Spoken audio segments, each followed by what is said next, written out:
Bom dia, pessoal. Como a Gisele falou, eu sou a Nayana, sou estudante de doutorado, estou trabalhando com esse tema e o Gabriel é da graduação, né, aluno aqui do SPD, ele não pôde estar aqui hoje.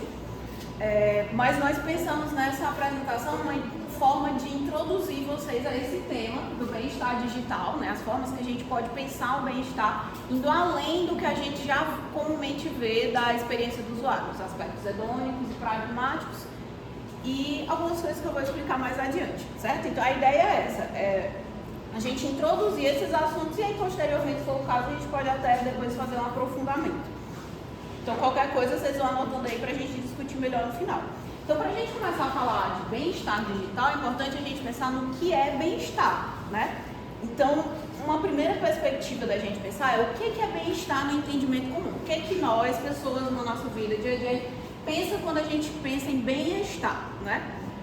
Para ajudar vocês, e eu não tenho que sair forçando ninguém a falar, a responder, eu peguei aqui algumas definições do dicionário, né? Adoro ver termos no dicionário. Então, olhando aqui por cima dela, nós podemos ver, por exemplo, bem-estar é o estado de satisfação plena das exigências do corpo e do espírito, ou do espírito, sensação de segurança, conforto, tranquilidade.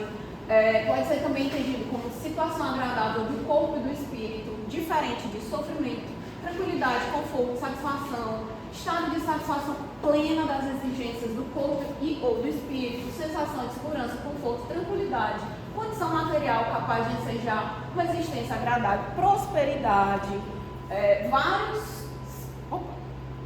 significados que abrangem coisas bem variadas e um tanto até diferentes, né? Estado de perfeita satisfação física ou moral, conforto, lembra que tinha uma contrastada com sofrimento, aqui traz conforto, estado de boa disposição física, sensação agradável, enfim, várias coisas são colocadas dentro do termo bem-estar no nosso entendimento comum.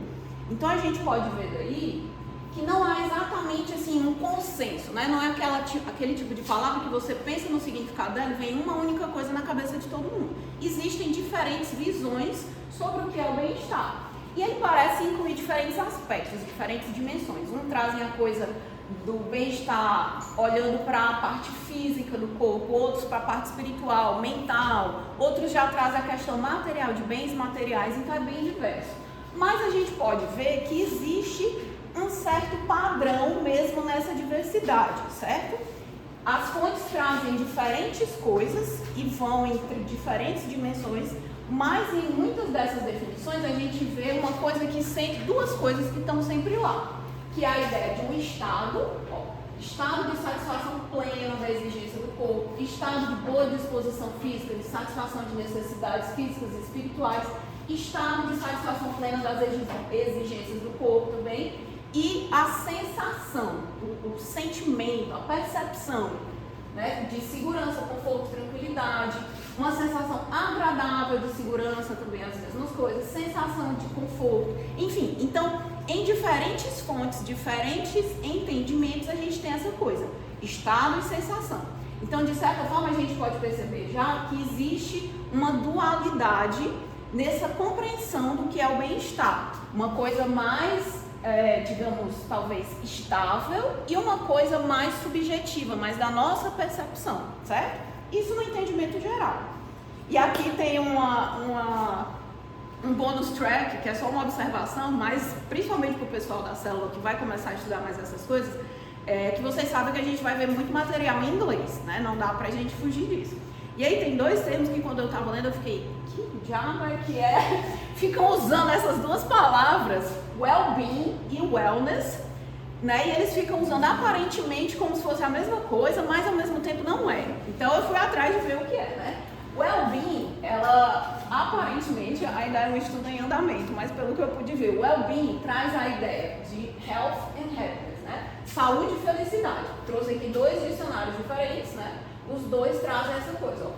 O estado geral de felicidade e saúde e o estado de se sentir saudável e feliz. Já o wellness parece focar mais na questão da saúde, um bem-estar de saúde, né? É o estado de estar saudável, especialmente quando você procura isso ativamente, quando você alcança isso por meio de um esforço, sei lá, vou mudar minha dieta, vou transformar minha relação com a atividade física, cuidar da saúde mental, enfim. Então ela parece focar mais nessa coisa, a condição de estar saudável. Mas pra gente no português, e é por isso que a gente fica meio confuso às vezes, os dois vão ser traduzidos como bem-estar. Então a gente vai ver muito nos artigos, nos trabalhos, wellness e well-being. Inclusive até a gente vê às vezes, quando você vê aquelas séries das pessoas ricas nos Estados Unidos, tem os centros de wellness, né? De bem-estar, pra gente em português. Mas ali foca na toda a questão física, da saúde, física não, é da saúde em si. E quando eles trazem o well-being, traz essa dimensão também da felicidade. Mais à frente a gente vai falar um pouquinho disso, certo? Então só essa pequena observação. Mas voltando para o bem-estar, né? A gente foca, a gente pesquisa na área de HC e vocês sabem que a gente pega muitas pesquisas, muitas teorias da área da psicologia, né? Então esse tema é muito baseado na filosofia e na psicologia, mas os trabalhos que a gente utiliza são mais da psicologia. Então é importante a gente pensar na perspectiva da psicologia sobre o bem-estar, certo? E aqui, como eu disse, é só uma ideia inicial, introdução. Existem várias formas, várias discussões, tudo é uma grande discussão com diferentes vistas, perspectivas, mas aqui a gente vai introduzir essa ideia. Então, é um tema amplamente estudado há mais de 40 anos, já é muito estudado isso na psicologia, principalmente depois que a gente teve a sessão da psicologia positiva, que o David até falou um pouquinho semana passada, né?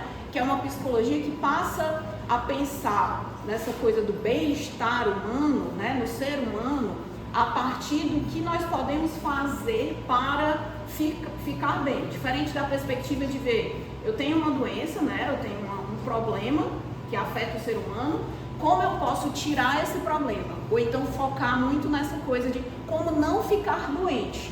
A psicologia positiva vai ficar em como ficar bem, vai focar em como ficar bem e não só em como não estar doente. Parece uma diferença sutil, mas nas abordagens muda muita coisa na forma como você vai não só tratar, mas também o desenvolvimento humano, nesse sentido de trazer um desenvolvimento maior, um crescimento em diferentes esferas, certo?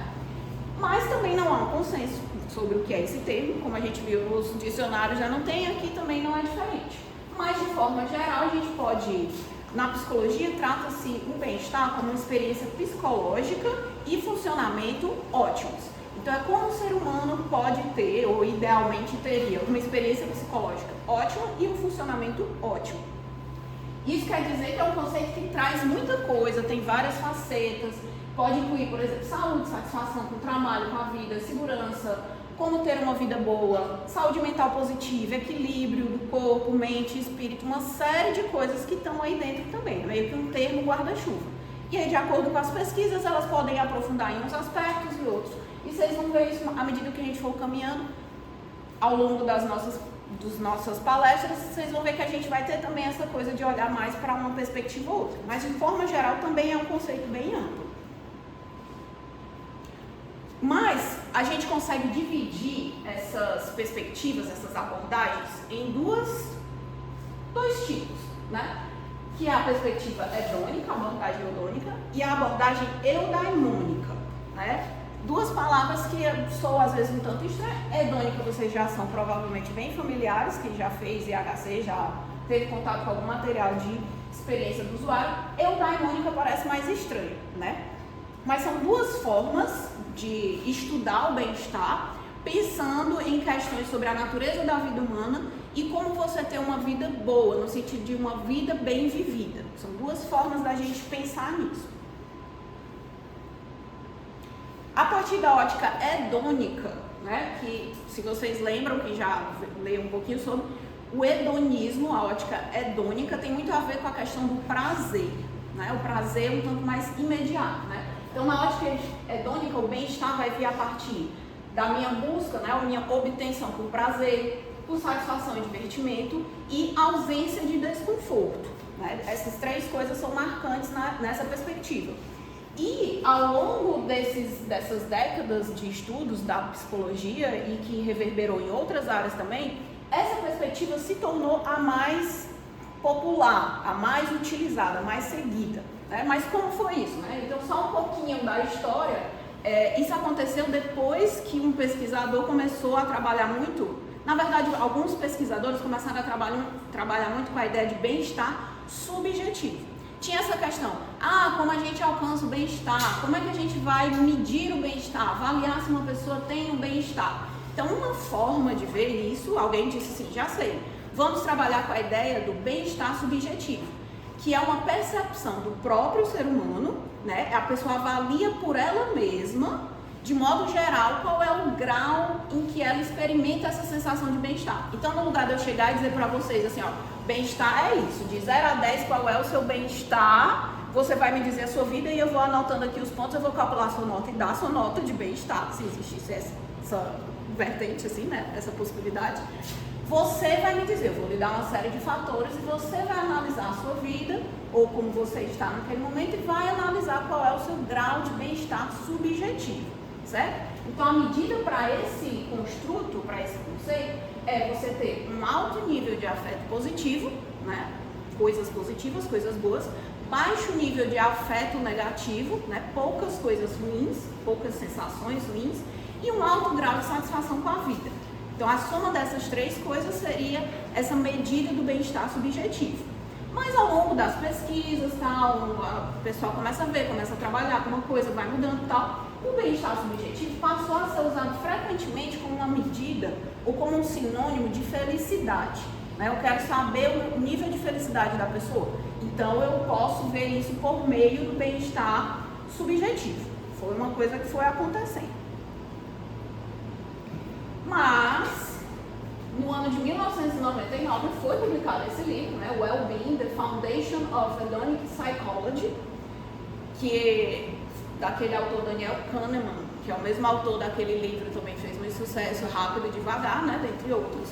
Esse livro ficou bastante popular e, a partir disso, esse conceito do bem-estar subjetivo passou a ser associado com a abordagem eudônica, com essa perspectiva hedônica. Já estou juntando um novo termo, juntando as duas coisas, né? E aí, com o desenvolvimento dos desdobramentos das pesquisas, né, das diferentes visões, o bem-estar subjetivo tem sido amplamente associado com essa ideia de felicidade, e as duas coisas, por causa deste bonito, passaram a ser associadas ou interpretadas frequentemente como sendo hedônicas, como sendo ideias, conceitos da perspectiva hedônica. O que, entretanto, é questionável, porque o bem-estar subjetivo, lembra que eu disse que ele envolve a questão da satisfação, a avaliação da satisfação com a vida, né? E isso envolve uma avaliação cognitiva que você vai fazer da sua vida, certo? Não é só aquela coisa da sua sensação, do prazer, aquela coisa mais imediata. Teoricamente, é uma coisa que vai ter um desdobramento diferente. Então, nessa perspectiva, esse bem-estar subjetivo também pode ser associado com a perspectiva eudaimônica. Mas isso não aconteceu na prática, assim, das pessoas, de modo geral, perceberem essa nuance, né? Então, acabou sendo associado com a perspectiva hedônica. Mas eu estou falando muito da perspectiva eudaimônica e não disse o que ela pensa, né? O que ela traz. Na perspectiva eudaimônica, o bem-estar vai surgir de você buscar desenvolver virtudes, o melhor que há dentro de você, o seu máximo potencial. A ideia da perspectiva eudaimônica é você trabalhar, é a realização da natureza humana, não aquela coisa instintiva do aqui e agora, mas uma coisa prolongada, né? A sua vida, o seu desenvolvimento ao longo da vida, você alcançar metas de longo alcance, objetivos grandes para a sua vida, você desenvolver de fato a natureza humana. Isso vem lá do pensamento do Aristóteles, que eu não vou entrar aqui na história, eu acho que o David até contou um pouquinho, né? Mas só para a gente ter saber dessa informação, né? Aristóteles é um dos principais nomes quando a gente pensa na eudaimonia, né? Ele trouxe essa ideia. E ele dizia que a eudaimonia é o principal bem humano, né? Ela é como o caráter das pessoas que envolve viver de acordo com a razão e a moderação, visa a excelência e a realização da vida humana completa.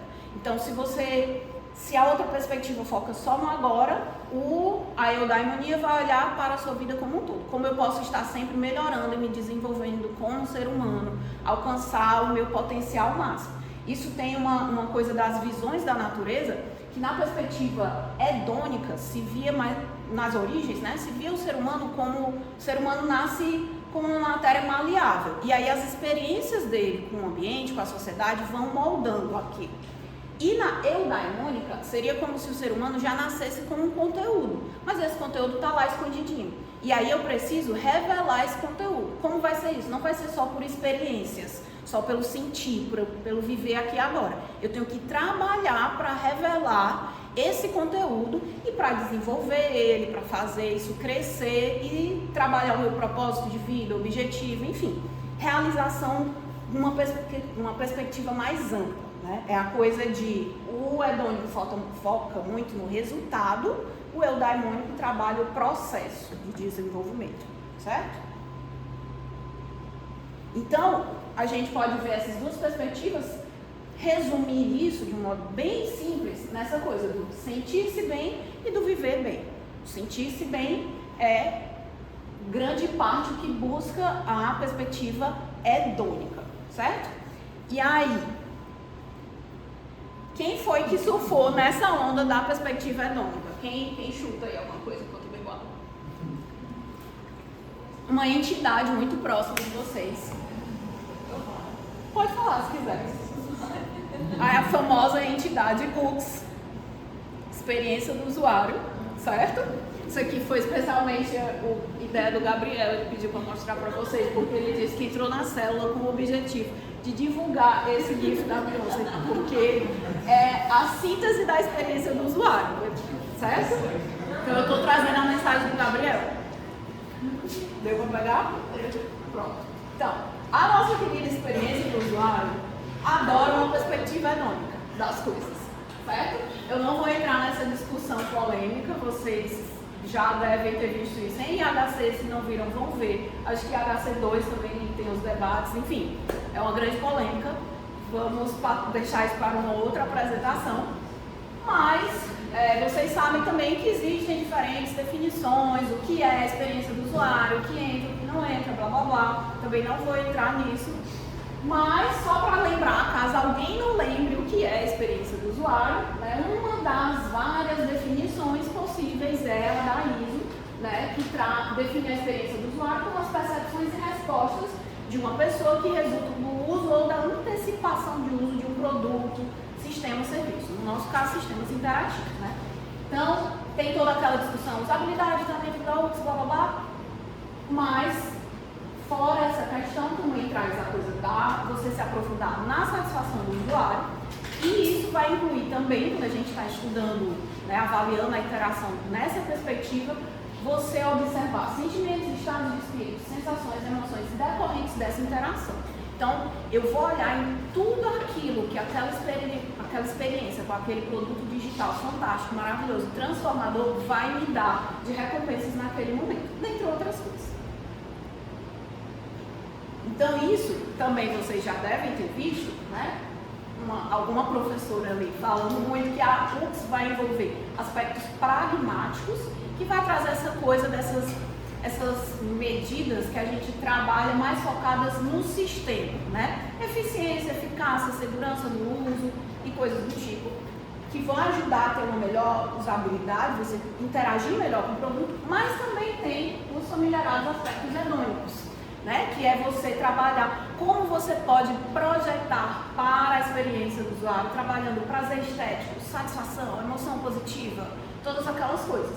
Um exemplo dessa ênfase nos aspectos hedônicos, a gente vê lá no design emocional, quando o Norman traz, né, os 3 níveis, que se eu não me engano o David também falou na semana passada, quando ele fala do nível visceral, né? Que ele fala muito de como você projetar coisas atrativas, bonitas, que o seu usuário vai olhar e vai se atrair por aquilo e tal. Então aqui ele está colocando uma ênfase nesse aspecto hedônico. Então, o foco, né, a popularização que a gente viu lá na psicologia reverberou aqui também pra gente, né? Até porque a gente bebe muito das teorias dele. Essa ênfase nos aspectos hedônicos. Mas, e aí, aproveitando também o gancho com o David na semana passada, vocês lembram que ele falou muito do engajamento, né? E a coisa do engajamento amigo ou inimigo, né? Positivo e negativo. Lembra que ele falou que você tem estratégias para criar um engajamento que acaba se tornando pouco saudável, né? Você vai prender o usuário. A ideia ali, a princípio, é eu vou dar uma coisa boa para o meu usuário, que é uma recompensa, né? Um boost de dopamina, um prazer ali para ele, mas aquilo ali é tão bom que ele vai se tornando refém daquilo, né? O cérebro da gente se vicia fácil em várias coisas. Então, você vai dando aquilo, reforçando aquilo, você acaba viciando o seu usuário. Então, a experiência nessa perspectiva é doida, porque esses aplicativos, TikTok, Instagram, joguinhos tipo, sei lá, Candy Crush, se é que ainda existe, enfim. Existe? Eu parei muito tempo atrás porque eu caí também, né? A experiência era muito boa, eu tenho problemas com jogos. Eu estou no problema do engajamento vício, então eu parei, não vou mais atrás, estou em tratamento. E aí, eles dão essas coisas e é tão boa que o nosso cérebro gosta, quer mais e só quer aquilo. Então eu fico refém, né? Então isso é exatamente quando eu penso a coisa da experiência em como dar um prazer imediato, né? Eu estou olhando só para isso e eu estou esquecendo que essa pessoa tem uma vida de longa duração. Ela não vai viver só aquelas aparentemente minutos ou horas que ela está interagindo com o meu sistema, que isso pode causar outros efeitos, pode atrapalhar a vida dela, pode atrapalhar a realização das metas dela de longo prazo. Se eu preciso estudar para fazer uma prova, mas todo dia quando eu sento para estudar, eu pego meu celular e entro no TikTok, está atrapalhando eu desenvolver essa meta. Não precisa acusar os colegas. Vamos manter o anonimato, certo? Então, essa perspectiva do engajamento, que é o que todo mundo que trabalha com design e desenvolvimento, querendo ou não, pela dinâmica do mercado mesmo, é levado a procurar, tem também esse lado negativo que tem essa base aqui nessa abordagem a esse bem-estar. A gente diz, estamos dando bem-estar ao usuário. Sim, mas a que custo, né? E que tipo de bem-estar? Então, a nossa questão aqui é possível ir além disso? Né? Eu falei dessas coisas todas, tá? Mas como é que isso vai se relacionar com o design de sistemas, com a experiência do usuário e tal? Então, sim, é possível, certo? Vou dar algumas ideias iniciais, né? Suspense. Algumas ideias iniciais para vocês pensarem quando vocês forem fazer os produtos de vocês, tá? E trabalhar isso, certo? Então, para falar disso, a gente vai falar do bem-estar digital. Essa imagem, tu sabe que eu estou na vibe de pedir o ChatGPT para fazer imagens para mim, né? Já que eu não sei desenhar, eu estou pedindo o ChatGPT para fazer comigo. Eu pedi para ele fazer uma imagem que lembrar que representasse o bem-estar digital. E ele deu essa árvore, veio avatar, né? E que está todo mundo conectado nos seus computadores. Você vai ver aqui na energia da árvore. E todo mundo meio. Assustador. Não é? Tem nada de bem. Foi o que eu pensei, mas eu disse, não, vou botar, né, fica aí a reflexão com as pessoas, mas eu achei bem creepy essa coisa. Mas você não é natural, né? Só a gente só não tem a árvore, né, ainda. Pode ser que no futuro a gente tenha a árvore do avatar a vida, energia espiritual, né, aqui é a tecnologia que vai dominar a gente, mas... Não tinha palavra aceita. Vou tentar depois. Seita do bem-estar digital, pra ver. Próxima semana eu trago. Pois então. O que eu ia falar mesmo? Bem-estar digital, certo? Uma forma da gente trabalhar essa coisa desse bem-estar mais eudaimônico, essa perspectiva de você trabalhar um bem-estar mais saudável, mais meio redundante, né? Um bem-estar mais que vai ajudar no desenvolvimento, no crescimento pessoal dos seus usuários, tem se manifestado muito na forma desse conceito do bem-estar digital, que é um tema de pesquisa que está crescendo aí, é uma preocupação que tem crescido na área de HC, em outras áreas também, de modo geral, e que também, como sempre, já tem várias visões, mas uma forma da gente pensar nele é pensar no impacto das tecnologias digitais sobre essa coisa de o que significa viver uma vida.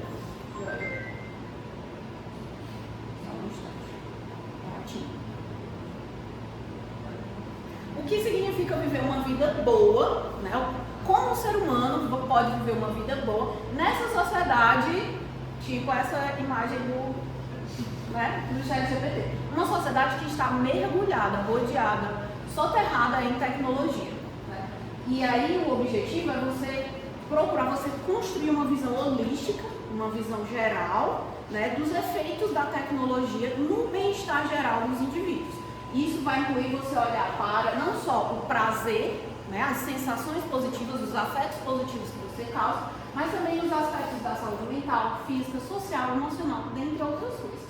Né? Então aqui, quando a gente fala do bem-estar digital, a gente está procurando, está investigando como nós podemos alcançar uma abordagem equilibrada a esse engajamento digital que reconheça tanto os benefícios da tecnologia, que são inúmeros, né, como também os perigos, porque infelizmente também existem riscos e malefícios que a tecnologia pode trazer para a gente. E esse tema tem sido tão discutido, está tão em alta, que ele já entrou inclusive em alguns dicionários. Né? Aqui é um print do dicionário Oxford, né? Que já tem, num termo geral, um significado de bem-estar digital. Que aí o que ele coloca é o uso cuidadoso da tecnologia e da internet, de modo que não cause danos à saúde mental e física do usuário. Né? Tem uma perspectiva um pouquinho mais restrita, mas também já está bem alinhado com o que tem sido trabalhado nas pesquisas. Eu achei interessante já ter aí, porque é uma coisa que está sendo está levantando muitas preocupações. E aí, uma questão relevante que eu vi em uma dessas pesquisas, eu achei até uma pergunta interessante para a gente pensar, é como a gente pode viver uma vida boa. Lembra que os estudos do bem-estar têm essa coisa, né, de buscar uma vida boa, uma boa vida num sentido maior, né? Como a gente pode viver essa vida boa graças ao e apesar do uso constante das mídias digitais e das tecnologias. Porque, querendo ou não, essas mídias, essas tecnologias, dispositivos, nos ajudam a ter uma vida melhor, a viver uma vida mais produtiva, em alguns sentidos mais plena, nos conecta com outras pessoas, tá? Traz muita coisa que ajuda nesse sentido. Mas, apesar disso, fora do mundo digital, a gente também precisa fazer coisas que a tecnologia não necessariamente está nos ajudando a fazer para nos desenvolvermos como seres humanos. Então, a ideia é descobrir como é que a gente faz isso. Né? E aí, dos indícios que a gente tem, né, das recomendações mais assim, de formas gerais, tanto para usuários como para desenvolvedores e designers, é você pensar nessa coisa de ter consciência. Primeira coisa é você ter consciência de que a tecnologia tem essa dualidade, esses dois lados, positivo e negativo. Não dá para pegar, não dá para pegar só os benefícios e fugir dos malefícios, assim, se você não fizer realmente por onde, não trabalhar por isso. Você ter também equilíbrio, tanto na forma como você vai projetar esse engajamento, por exemplo, no nosso contexto aqui, né? Você tem que atrair os seus usuários, mas você também não deveria querer que eles fossem escravos, reféns dos seus aplicativos, sistemas, enfim, dessas interações. E lembrar também da questão da ética, que aí já é toda uma discussão também da ética do bem-estar, mas você lembrar dessa coisa, né, dos princípios éticos para guiar essas decisões que você vai tomar. Isso vale pra gente como usuário também. Fazer o uso consciente, não deixar aquelas coisas TikTok e afins dominarem nossa vida, ter um equilíbrio, enfim, as mesmas coisas se aplicam, tá? Então, como eu disse, o interesse tem crescido, né, em HC, jogos, psicologia no mundo, e tem buscado, o que essas pesquisas têm buscado é pensar isso de uma forma, pensar essa tecnologia, não só de uma forma que ela facilite as tarefas, facilite as coisas que a gente tem para fazer e ofereça entretenimento, que de certa forma são os principais usos que a gente, de modo geral, as pessoas de modo geral enxergam na tecnologia, facilitar uma tarefa, oferecer entretenimento, dá para resumir nisso, né? Mas também pensar nela como uma forma de contribuir para esse crescimento pessoal, para o usuário ter um significado a partir dessas interações, contribuir para a plenitude, oferecendo bons conteúdos, tal, enfim. Então a busca é nesse sentido, né? Mas como a gente pode fazer isso? Aí é que está a pergunta de ouro. Eu não sei totalmente, né? Porque ainda está se pesquisando, então, né? Mas a gente já tem alguns indícios, alguns direcionamentos de coisas que podem ser feitas, né? Esse aqui são algumas guidelines, digamos assim, alguns conselhos, talvez, mais amplo, né? Que valem para tecnologia como um todo. Você pensar na coisa da experiência do usuário para aplicações e sistemas de modo geral, né?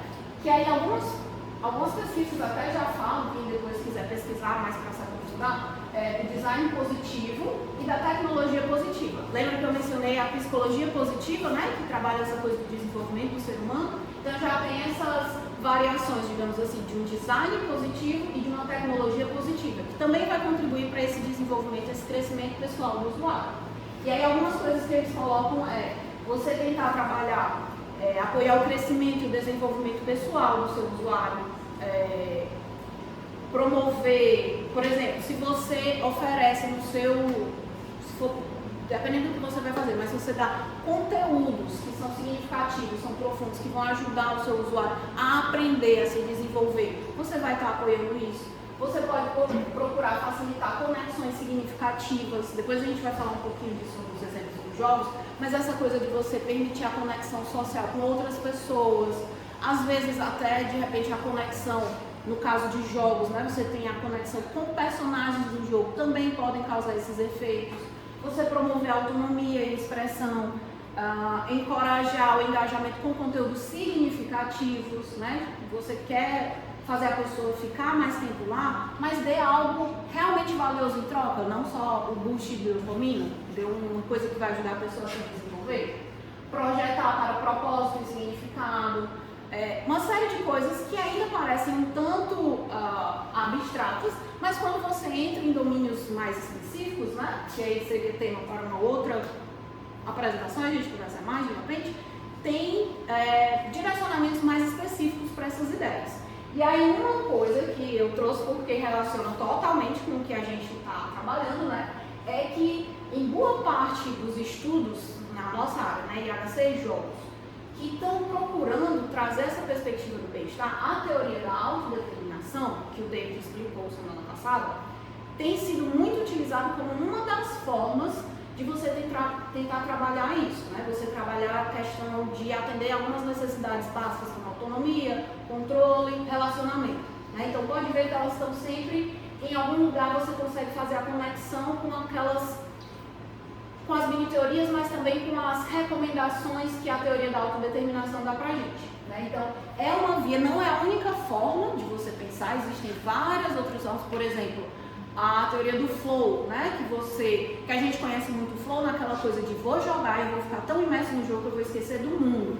Mas o flow tem outros desdobramentos que podem ser aplicados, e são aplicados, na verdade, em vários livros do próprio autor, Mihaly, em que você vai utilizar sua compreensão do flow para buscar alcançar esse estado com outras atividades, que podem ser, por exemplo, no seu âmbito profissional, você encontrar uma forma, um trabalho que lhe proporcione isso, na sua vida pessoal, nos momentos em que você está desconectado, por exemplo, desenvolvendo uma habilidade, uma coisa. Então existem várias outras formas de pensar. Mas a teoria da autodeterminação tem sido muito utilizada, principalmente quando a gente vai para o contexto de jogos. E aí eu trouxe aqui algumas observações específicas de jogos, porque a gente vai trabalhar muito nisso, né? Eu e o Gabriel, com base em algumas revisões da literatura, né, de alguns outros estudos que foram atrás de ver como essa ideia da eudaimonia tem sido explorada em estudos de jogos, né? E, em geral, o que essas duas revisões encontraram, que é uma continuação uma da outra, é que tem se trabalhado ainda a eudaimonia muito na questão de você ver experiências que os jogos causam nas pessoas. A gente corre, não foge da experiência, né? Mas a forma como os jogos têm gerado essa eudaimonia, né? Pode ser em você oferecer experiências impactantes. E aqui é amplo mesmo, porque os próprios estudos, as próprias pesquisas são amplas, são difusas na forma como elas usam esses termos. Então, tanto pode ser um impacto de eu ver uma coisa que pode ser, de repente, a arte do jogo, é tão incrível que aquilo me impactou, me maravilhou de certa forma, como também pode ser a coisa da narrativa do jogo, da interação que o jogo me permitiu com outras pessoas, com personagens dentro do jogo, enfim. Então, é uma coisa que é um mundo de coisas dentro dessas próprias pesquisas aqui, desses temas. É a questão de gerar apreciação no jogador, que também pode entrar na coisa da experiência estética, mas também pode ser de você ter um jogo que vai gerar uma reflexão, que vai dar meio que um senso de algo maior do que você, um significado mais profundo. Eu trouxe alguns exemplos de jogos que trabalham isso, fica mais palpável para a gente entender. Mas essa coisa de você projetar uma experiência de jogo, uma narrativa, enfim, com os elementos diversos dos jogos que permitam o jogador se comover com um tema ou com a própria forma como a história se desenrola, ser inspirado por ações dos personagens ou pela estética ou pela trilha sonora. Tem diversas formas de você criar isso. Você oferecer experiências significativas, que podem ser jogos que geram insights, que o próprio jogo faz conexões que podem ser trazidas para a minha vida, né? De repente, assim, o jogo me ensina a ser mais altruísta, né? A mensagem do jogo é essa. Isso me traz um insight de como eu posso aplicar isso na minha vida, de repente. Ou também quando calha no tema do jogo, se relacionar com uma experiência que o jogador está vivenciando, né? De repente, pode ser uma situação de abandono, aquela coisa, o personagem principal foi abandonado e ele vai lá, luta e consegue superar os desafios. Meio que a história clássica de muitos jogos, mas dependendo do momento de vida que aquela pessoa se encontra, às vezes, mesmo nem sendo a ideia do jogo, o objetivo do jogo, essa progressão já traz um significado maior para essa pessoa, faz essa pessoa refletir em cima disso e aplicar isso na vida dela. De certa forma pode ser uma motivação, uma inspiração para ela, né? E você trazer também experiências emocionalmente desafiadoras, que já existem jogos que trabalham isso. Não é assim os mais comuns, mas você botar temas desafiadores e fazer o jogador tanto se colocar naquelas situações, como participar, né, naqueles jogos que você tem tomadas de decisões, né, de repente um tema assim, morte, alguma coisa do tipo que você vai tomando decisões.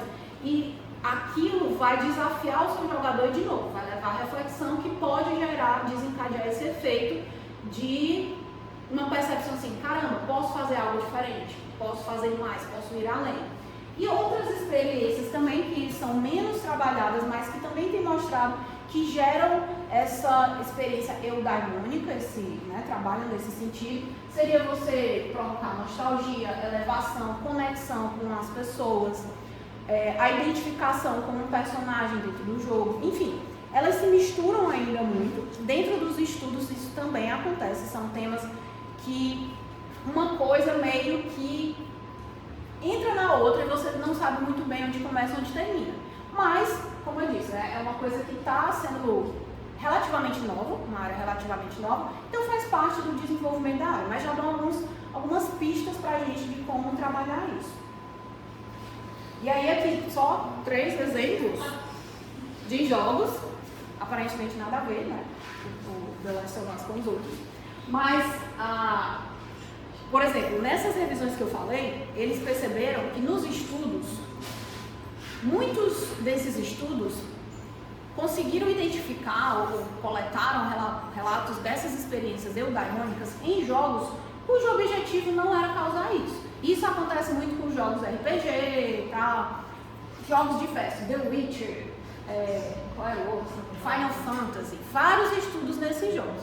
O The Last of Us parece que foi um dos que se identificou porque tem aquela coisa da narrativa. Eu não sei muito bem a história, porque como eu disse, é problema dos jogos, então eu tento jogar pouco. Mas eu vi uns pedacinhos da série, tem aquela coisa da sobrevivência, né? De você tentar encontrar a cura por um bem maior para salvar a humanidade, blá blá blá. Então essa coisa da narrativa, muitos estudos viram que levou, e também a construção do jogo como um todo, né? O envolvimento e tal, levou os usuários, os jogadores, a terem essa percepção de uma experiência eudaimônica, uma coisa que vai além, não é só o meu prazer de jogar, nossa, muito bom matar esses vermes aqui. Não é só isso, tem um mais. Não é verme, é fungo, mas é a mesma coisa, gente. Eu não sou da biologia. Então. Deve estar na temática do né? É o gancho. Certo? Outros jogos, por exemplo, o Fragile Equilibrium, que é um jogo, o tema dele é ansiedade, depressão.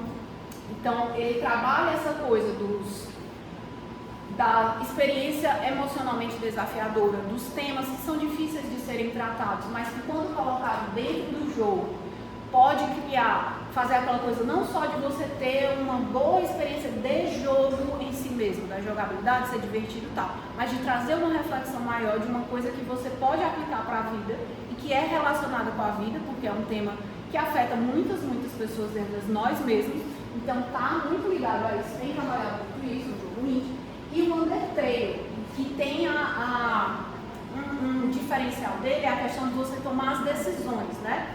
E se eu não me engano, pelo que eu lembro da história dele, você está nesse mundo, que eu acho que é o Underground, e você vai acontecer uma situação lá de uma catástrofe, e você é explicada a situação para você, você vai avançando. Você tem que tomar decisões se você vai matar ou não os monstros que vão aparecendo na sua frente.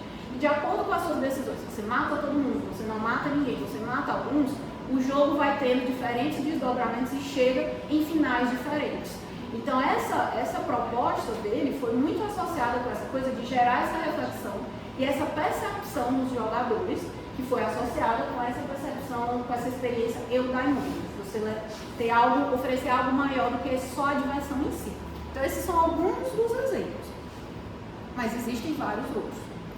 E aí, como eu disse, a gente ainda não tem tantas respostas, porque a gente ainda tem muitos desafios nessa pesquisa. Está começando agora, já temos indícios, mas ainda existem muitas coisas que a gente precisa estudar e entender melhor, né? Por exemplo, tem se estudado a eudaimonia, está crescendo cada vez mais, mas o foco ainda é muito na experiência, no estado experiencial. E aí o que parece acontecer em muitos estudos eu tenho muito claro para as pessoas o que é a experiência hedônica, digamos assim, né? Mas o que está fora disso, eu não sei muito bem, eu ainda não entendo muito bem. Então tudo que está fora da hedônica, eu jogo na eudaimônica. E isso ainda é uma confusão, porque esses estudos veem, na eudaimonia você tem essa ideia do desenvolvimento, né, a coisa prolongada ao longo da vida, crescimento, blá blá blá. Existem algumas experiências que de fato são significativas, são importantes, trazem uma elevação, mas não necessariamente encaixariam na eudaimonia. Então é uma coisa ainda a se explorar. Além disso, fora esse foco na experiência, existem outras dimensões que podem ser estudadas e devem ser estudadas para a gente entender melhor tanto a diferença de eudaimonia e hedonia, como também as formas que a gente pode proporcionar isso, seja em jogos, seja em sistemas de modo geral. Que é a gente olhar, por exemplo, para as motivações dos jogadores. Quando eu tenho uma motivação, por exemplo, eu preciso que o jogador tenha uma motivação já mais ligada a essa coisa de ativamente buscar esse bem-estar eudaimônico? Ou é uma coisa que acontece, de repente eu posso tentar atrair o jogador para ter essa motivação? Como é isso? Quais são as motivações que se encaixam com isso? A questão dos comportamentos, quais são os tipos de comportamento dentro dos jogos ou fora deles, com as interações também ou fora, que estão relacionadas a isso. Isso vai ajudar a gente a entender melhor e a projetar melhor essas coisas. E também os resultados. Essas experiências são vistas muitas vezes também como resultados. A gente sabe que o jogo tal fez tal coisa e chegou nesse resultado. Mas a gente ainda não sabe muito bem por quê, o que leva a isso. Então, a gente precisa, alguns caem na coisa de focar só no resultado e outros caem na coisa de focar só na experiência, no que o jogo me dá naquele momento, que às vezes é um pouco prolongado, às vezes não. Mas a gente precisa olhar essas coisas somadas, para a gente entender melhor como isso acontece, como a gente pode trabalhar isso. Então, como eu disse, também existe aí uma confusão teórica, né? Muitas daquelas palavras, daqueles termos são usados, elas têm significados diferentes, mas são usados como coisas que estão todas dentro do mesmo saco, todas dentro do saquinho da eudaimonia, ou de tudo que não é hedônico, que é a questão da apreciação, o que é significativo, a reflexão dos jogadores. Então é preciso ainda entender como as pessoas estão usando, né, que essas revisões que eu trouxe já estão fazendo isso, mas também adaptar esses conceitos, que são da psicologia, que são às vezes ligados a coisas mais distantes da gente, adaptar eles ao nosso contexto de design e desenvolvimento de sistemas interativos, né? Para tentar fazer um mapeamento melhor, e isso vai ajudar a gente a entender. Se a gente entender melhor a teoria, a gente vai poder praticar melhor também o design. E existem uma série de questões que estão aí abertas para investigação. Um exemplo aqui é, como a gente na eudaimonia tem essa coisa longo prazo, né? A gente não foca no imediato. A partir do momento que eu digo, esse jogo oferece uma experiência eudaimônica. Experiência já é meio ligado agora, mas também pode se repetir. Então, quantas experiências eudaimônicas, ou quantas vezes o usuário precisa alcançar esse estado para que um jogo seja considerado impactante ou apreciável nesse sentido que a gente está falando, né? Então, essa questão eu destaquei ela porque ela ajuda a gente a perceber como não é tão simples assim e como as pesquisas ainda estão tentando encontrar o seu caminho, né? Então, eu digo que o jogo tem uma experiência, oferece uma experiência eudaimônica, mas a experiência em si já está ligada muito a visão hedônica. E na eudaimonia eu preciso de uma coisa mais prolongada. Como é que eu vou saber? Eu tenho que fazer isso quantas vezes? Eu tenho que manter esse jogador aqui comigo, ou esse usuário aqui comigo, quanto tempo até eu chegar a essa conclusão, certo? Então é uma coisa ainda que está meio solta em alguns sentidos. E aí, para a gente concluir, né? Só algumas considerações assim, básicas. Eu falei muito contrastando a coisa da hedonia e da eudaimonia, né? Mas eu fiz isso para a gente destacar, né, do conceito, a ideia era a gente trabalhar a perspectiva que já é muito explorada na UFRGS. Mas, na verdade, essas duas perspectivas não precisam ser contrastantes. Existem trabalhos, os próprios autores da teoria da autodeterminação têm um framework que trabalha essa coisa de você somar as duas. Tanto que o nosso objetivo no projeto como um todo é a gente chegar numa abordagem equilibrada do bem-estar hedônico e eudaimônico. Então, a ideia não é que vou rejeitar tudo que for hedônico e vou só buscar elevação espiritual, transcendência. Não, as duas coisas são positivas e são necessárias para a gente atingir aquela coisa da boa vida, da vida bem vivida. O que a gente precisa lembrando da ideia do bem-estar digital, é chegar a descobrir como é esse equilíbrio, para eu não focar só num e nem só no outro, tá? Então a ideia é que a gente trabalhe formas de somar as duas coisas, com consciência, equilíbrio e as questões éticas. E aí, como eu disse, o interesse tem crescido, mas tem muita coisa ainda para fazer, até já mencionei isso.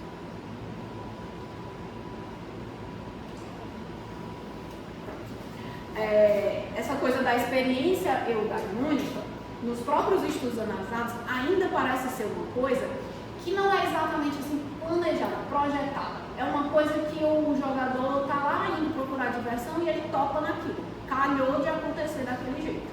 Então, pelo menos a forma como as coisas estão sendo ainda analisadas dá essa impressão. A gente é quase que um fenômeno assim, que a gente ainda não sabe muito bem como acontece, quando acontece, mas ele acontece. Então a gente tem ainda que mergulhar nisso.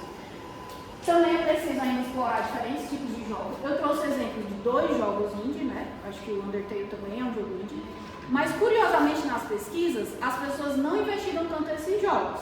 Eu trouxe esses 2 porque eu já conhecia e lembrei e tal. Mas as pesquisas em geral focam naquelas franquias maiores, né, dos RPGs e tal. The Last of Us era um dos jogos que tinha sido estudado por diferentes trabalhos e tal. Mas os jogos indie, que pelo menos aqui na nossa bolha, né, era conhecido por trabalhar muito essas coisas, dessas experiências diferentes, essas narrativas diferentes, né, o emocional, desafiador, não tem sido ainda muito pesquisado.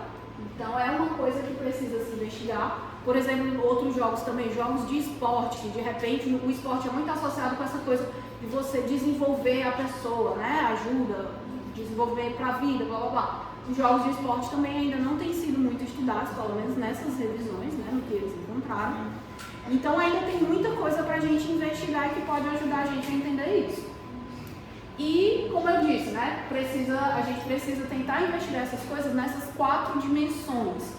No termo de experiências que são oferecidas, das motivações dos jogadores, que não é muito explorado, apesar de ter muitas pesquisas que investigam o que leva as pessoas a jogar, é uma das questões, né, mais comuns, os comportamentos e os resultados.